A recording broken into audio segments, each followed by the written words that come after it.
দেয়া হয়েছে সব ধরনের আমদানি রপ্তানি ও যাত্রী পারাপার। ওদিকে ত্রিপুরার রাজধানী আগরতলার উঁচু বিমানবন্দরও ডুবে গেছে বন্যায়। গেল ৩ দিন রেকর্ড বৃষ্টি হয়েছে সেখানে।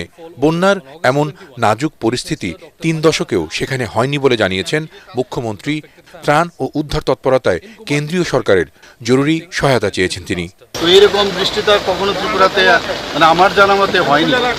চারিদিকে কাজ করছে সব জায়গায়। আমি মাননীয় হোম মিনিস্টারের সাথে কথা বলেছি, কিছু যদি এনডিআরএফের কিছু লোকজন পাঠানো যায়।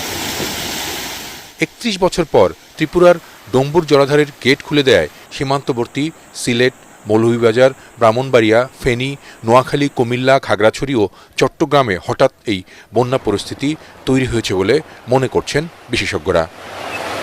কেরামতুল্লাহ বিপ্লব, এটিএন বাংলা।